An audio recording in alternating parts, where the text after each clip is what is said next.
Dear students, उम्मीद है आप सब खैरियत से होंगे। आज हमने एक सीरीज़ स्टार्ट किया है जिसमें हम क्लास 11 के सारे चैप्टर्स की जो है वो वीडियो अपलोड करेंगे, जिसमें मैंने स्टार्ट किया है 4.1 से। तो नेक्स्ट इंशाल्लाह जो है ना आपके ये क्वेश्चंस सारे जो है इसके ऊपर अपलोड होते जाएंगे।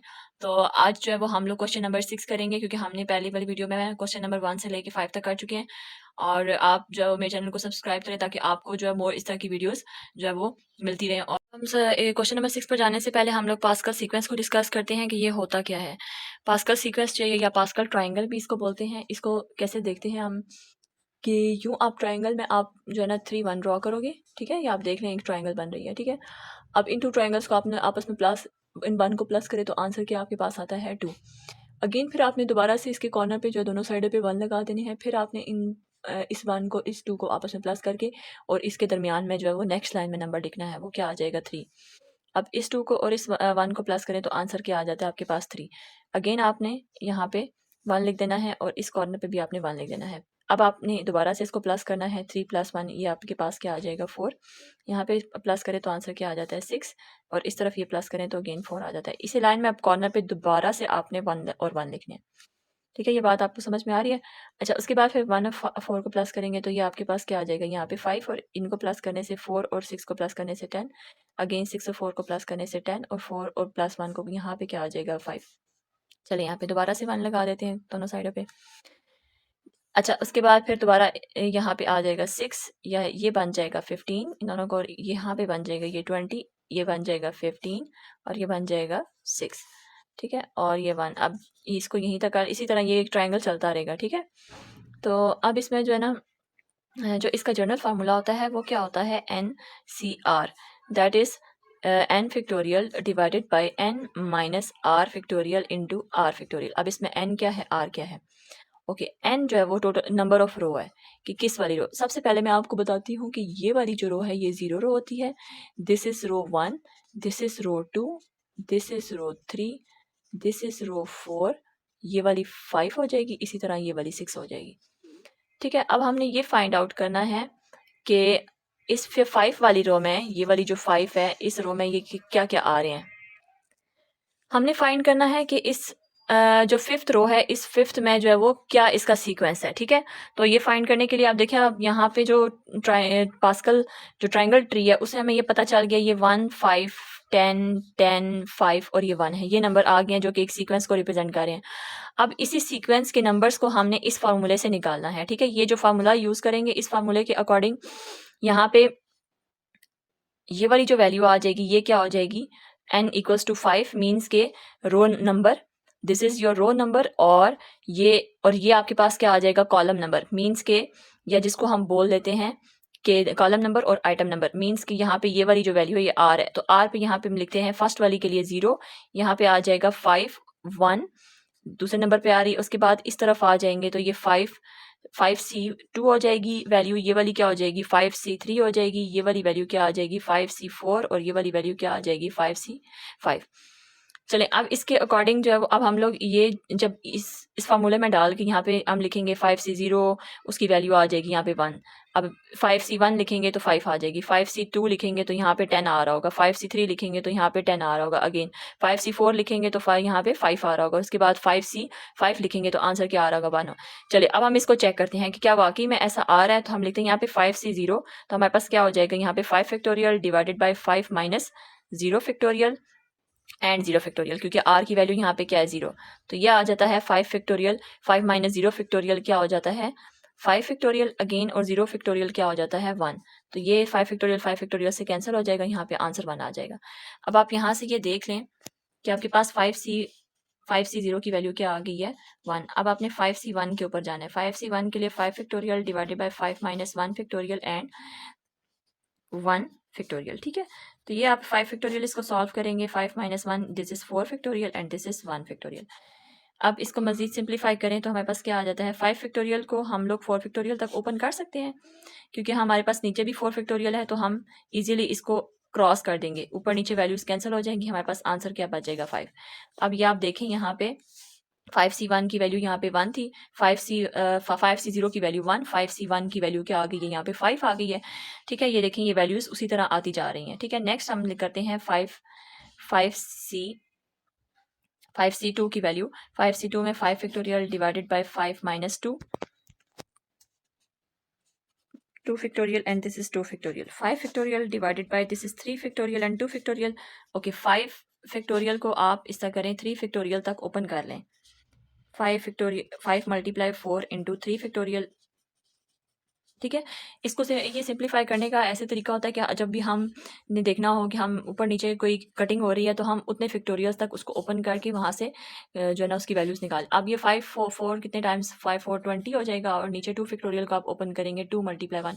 ये आपको पता है ना फैक्टोरियल कैसे ओपन करते हैं। 5 अगर 5 फैक्टोरियल होगा तो ये इक्वल हो जाएगा 5 मल्टीप्लाई 4 मल्टीप्लाई 3 मल्टीप्लाई 2 मल्टीप्लाई 1। इसी तरह आपके पास 4 फैक्टोरियल जो है वो किसकी हो जाएगा 4 फैक्टोरियल मल्टीप्लाई 3 फैक्टोरियल 2 मल्टीप्लाई 1। इसी तरह 3 फैक्टोरियल जो है वो क्या हो जाएगा 3 मल्टीप्लाई 2 मल्टीप्लाई 1। इस तरह से हम इन सब नंबर्स को मल्टीप्लाई करके जो आंसर आता है वो हम लिखते हैं। चलिए यहाँ से ही आपके पास आंसर आ जाएगा 10 यानी कि 5c2 की वैल्यू जो है वो क्या आ जाती है 10।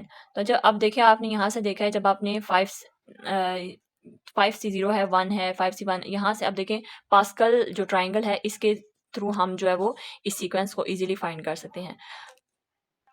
ओके n इक्वल्स टू 5 है तो हम ऑलरेडी n इक्वल्स टू 5 के लिए कर रहे थे ठीक है। तो हमने इसमें लिखा था 5c0 की वैल्यू आ रही थी हमारे पास 1। इसके बाद 5c1 की वैल्यू आ रही थी जो हमने पीछे अभी क्वेश्चन में किया है ठीक है। आप वीडियो पॉज करके देख सकते हैं 5c1 की वैल्यू है वो आ रही थी 5। इसके बाद 5c2 की वैल्यू है वो आ रही थी 10। चलें अब हम नेक्स्ट जो है वो फाइंड करते हैं 5c3 की वैल्यू क्या आती है। 5c3 की value again 5 factorial divided by 5 minus 3 factorial into 3 factorial. This becomes 5 factorial, this becomes 2 factorial and 3 factorial. Okay, let's cancel them. चलें 3 फैक्टोरियल तक मैंने ओपन कर दिया क्योंकि मैं बड़ी वैल्यूज़ को जो है वो प्रेफर करूँगी कि मैं उसके साथ कटिंग कर लूँ। ये इसके साथ कटिंग हो जाएगी तो हमारे पास जो आंसर आ जाएगा वो क्या आएगा ऊपर 20 आ जाएगा और नीचे जो है वो 2 फैक्टोरियल आ जाएगा। ये अगेन 10 दे रहा है। ओके ये हमारे पास n इक्वल्स टू 5 के लिए जो है वो सीक्वेंस आ चुका है जिसमें हमारे पास जो है वो जैसे आप देख सकते हैं Pascal sequence for n equals to 5 क्या आ गया है 1 5 10 10 5 1 ठीक है। तो इस तरह बहुत आसान है। n इक्वल्स टू अब हम 6 के लिए फाइंड करेंगे इसी तरह n इक्वल्स टू 8 के लिए फाइंड करेंगे according to your question number 6 ठीक है। तो चले फाइंड करते हैं इसे। Okay this is sequence for n equals to 6। तो हमारे पास यहाँ पे n की वैल्यू सबसे पहले हम 0 पुट करेंगे। अच्छा मैं आपको एक और बात बता दूँ यहाँ पे कि जो आपके पास C जब हम लिखते हैं C60 तो इसको हम ऐसे भी लिख सकते हैं। ये आपने ब्रैकेट डाली और 0 लिख के यहाँ नीचे 0 एंड देन ब्रैकेट क्लोज। ये भी इसको लिखने का एक तरीका होता है ठीक है। तो ये मैंने एक बार लिख के दिखाया ताकि आप इसमें कंफ्यूज ना हो कि 6C0 इक्वल्स टू दिस। ये इसको हम इस तरह भी लिख सकते हैं ठीक है। अब चलें इसको according to this formula n factorial divided by n minus r factorial into r factorial ठीक है। तो बेसिकली चलिए अब इसमें हमने n की वैल्यू यहाँ पे 6 डाली है 6 माइनस 0 फैक्टोरियल इंटू 0 फैक्टोरियल। जब हम इसको सॉल्व करेंगे तो हमारे पास आंसर आ जाएगा 1।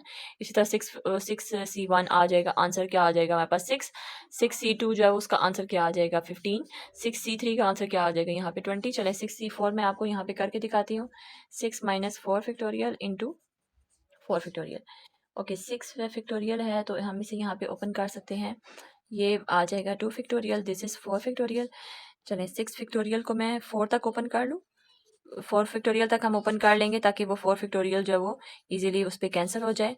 तो यहाँ पे 5 6 जो क्या आ जाएगा आपके पास 30 और 30 डिवाइडेड बाई 2 जो है वो आंसर क्या आता है 15। ओके 6c5 के लिए अब करते हैं तो 6 factorial divided by 6 minus 5 factorial into 5 factorial. This will become 6 factorial. This is 1 factorial. This is 5 factorial. चलें इसको मज़ीद सिंप्लीफाई करें 6 फैक्टोरियल 6 को 5 तक ओपन कर लें 5 के साथ कैंसिल कर देंगे ठीक है। दिस इज़ 1 फैक्टोरियल ये कैंसिल हो जाएगा आंसर 6 आ जाएगा। लास्ट रह जाएगा 6 रह गया ठीक है। इसको आप सॉल्व करें तो 6 माइनस 6 फैक्टोरियल और ये आपके पास आ जाएगा 6 factorial 6 minus 6 factorial is 0 factorial this become 6 factorial. चलें ये भी कैंसिल हो गया 0 factorial is equals to 1। Okay दस हमारे पास पास्कल सीक्वेंस आ जाता है।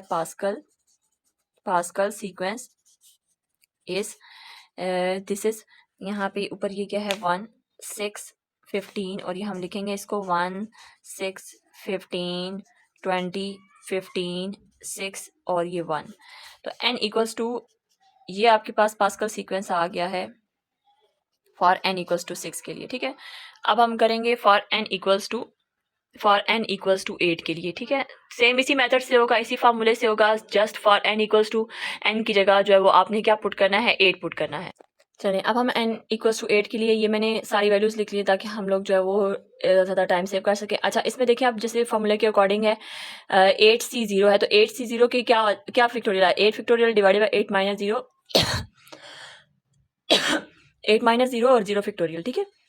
तो यहाँ पे हम इसको सॉल्व करेंगे, दिस बिकम, चलेंगे sequence for n equals to 8 के लिए हमने सारी वैल्यूज़ लिख ली हैं। उसके बाद 8c1 इसी तरह n factorial divided by n minus r factorial into r factorial, ठीक है। इसको सॉल्व करेंगे तो आंसर 8 आता है। इस तरह 8c2 है 8 factorial divided by 8 minus 2 factorial, यानी कि 8 minus n minus r factorial into r factorial, तो ये हमारे पास आंसर इसका क्या आ रहा है 28। इसी तरह से ये आता है 8c3, तो 8c3 के लिए जो वैल्यू आ रही है वो क्या 56 आ रही है। 8c4 के लिए वैल्यू क्या आ रही है, यहाँ पे 70 आ रही है। 8c5 में जब हम डालेंगे तो अगेन 56। अब देखिए यहाँ पे मैक्सिमम 70 के बाद होने दोबारा वही वैल्यूज रिपीट होती जाएंगी। ये 56 फिर 28 आ जाएगा, फिर 8 आएगा और फिर 1 आएगा। देखिए यहाँ पे 8c5 की वैल्यू जो है वो क्या आ रही है, यहाँ पे 56 आ रही है। 8c6 की वैल्यू जो है वो यहाँ पे आएगी 28, 8c6 की 28। इसी तरह 8c7 की जो है वो 8 आ जाएगी, 8c8 की क्या आ जाएगी 1। तो यहाँ पे आप, तो ये बहुत ही इजी क्वेश्चन है। इसमें देखिए जैसे 8c8 है तो ये 1 है, तो यहाँ पे ऊपर देखिए 8c0 है तो उसका 1 आ रहा है। इसी तरह 8c1 है तो उसका आंसर 8 आ रहा है, तो यहाँ पे 8c7 है उसका आंसर 8 आ रहा है। 8c6 है तो यहाँ पे जो है वो 8c2 है उसका आंसर ये आ रहा है, ठीक है। इसी तरह 8c3 है तो 8c5 का जो आंसर वो क्या आ रहा है 56 आ रहा है, और ये सेंटर में इसका 70। तो हम ये सारे नंबर्स इनको हम लेके हम Pascal sequence for n equals to 8 हम लिख लेते हैं। 10 Pascal sequence for n equals to 8 is 1, 8, 28, 56, 70, 28, 8 and 1। अच्छा, अब जब हम ये है ना for n equals to 8 है, ये जब हमने ट्री ड्रॉ किया था ना, उस ट्री के अकॉर्डिंग जो है ना जब आपके पास n इक्वल्स टू 8 आ रहा होगा ना, n इक्वल्स टू 8, ये मैंने आपको बताया था ना, ये फॉर n इक्वल्स टू 0 होता है, this is n equals to 1, n equals to 2, n equals to 3, n equals to 4, n equals to 5, n equals to 6, n equals to 7, n equals to 8। तो n इक्वल्स टू 8 में जो आपके पास number आ रहे हैं वो ये वाले नंबर्स आ रहे हैं, ठीक है। ये बस ये आप ट्री ड्रॉ करके भी देख सकते हो जैसे हमने किया था, ठीक है। तो उसमें हमारे पास ये सारे जो है फॉर n इक्वल्स टू 8 आ रहे हैं। इस तरह से हम ये पास्कल जो है वो या पास्कल ट्री कह लें, पास्कल सीक्वेंस कह रहे हैं, इसे हम n for n equals to 8 जो है वो रो फाइंड कर सकते हैं। सेम फॉर n 5 फाइंड कर सकते हैं, 6 भी हमने फाइंड किया, 5 भी हमने फाइंड किया, ठीक है। 1 इक्वल्स टू 3 भी फाइंड कर सकते हैं, 2 भी, इन सारे सब सीक्वेंस के लिए हम लोग फाइंड कर सकते हैं। तो हमें जो 6 क्वेश्चन में ना हमें मेन चीज़ वो क्या दी हुई थी, फॉर n इक्वल्स टू 6 के लिए फाइंड करना था, फॉर n इक्वल्स टू 5 के लिए फाइंड करता था, फॉर n इक्वल्स टू 8 के लिए, वो तीनों हमने फाइंड कर लिए, ठीक है। तो ये हमारा यहाँ पे क्वेश्चन नंबर 6 कंप्लीट हो गया है, और उम्मीद है आप सब लोग को समझ आया होगा। तो आप मेरे चैनल को सब्सक्राइब करें ताकि आपको जो है वो और भी काम की वीडियोस